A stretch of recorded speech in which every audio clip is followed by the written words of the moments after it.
সেদ্ধ হয়ে গেছে, জল থেকে নামিয়ে ছাড়িয়ে নেব। এবারে ডিমটাকে নুন হলুদ মেখে নেব। এবার কড়াই সাদা তেল দিয়ে ডিমটা ভেজে নেব।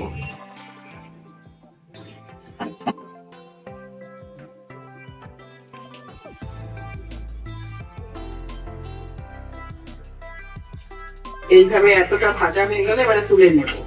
এবারে ওই তেলেই কড়াতে পেঁয়াজ, রসুন, কাঁচা লঙ্কা, টমেটো, এখানে একটু আদাও দিয়ে দেবো। আদাটা আমার বেটে রাখা, যাই হোক অসুবিধে নেই। আদা, পেঁয়াজ টমেটোটা ভাজা হয়ে গেছে, এবারে গ্যাস বন্ধ করে ঠান্ডা করতে দেবো। এবারে ওটা মিক্সার গ্রাইন্ডারে পেস্ট করে নেব। এর সঙ্গে টক দইও দিয়ে দেব।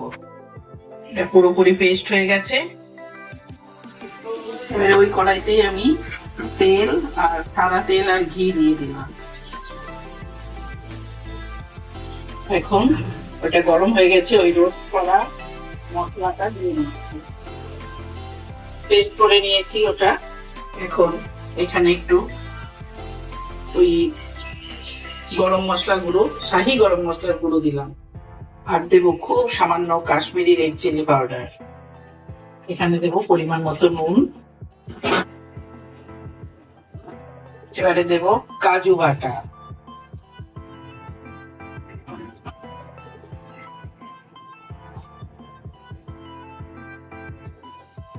এবারে দেব ওই মিক্সার গ্রাইন্ডারটা ধোয়া জল, আর দেব কাঁচা লঙ্কা আর গোলমরিচের গুঁড়ো। দেব একটু চিনি, 2 চামচ চিনি দিয়েছি, ওই ছোট্ট চামচের।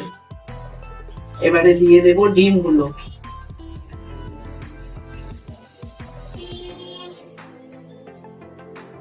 আমার এটা 7টা ডিম। ওপর দিয়ে কসুরি মেথি ছড়িয়ে দিয়েছি। এখন বলো তো এটা কি রান্না করলাম? ওপর দিয়ে একটু কসুরি মেথি ছড়িয়ে দিয়েছিলাম। আর একটা জিনিস আমি দিতে ভুলেই গেছিলাম সত্যি, এই যে ফ্রেশ ক্রিমটা।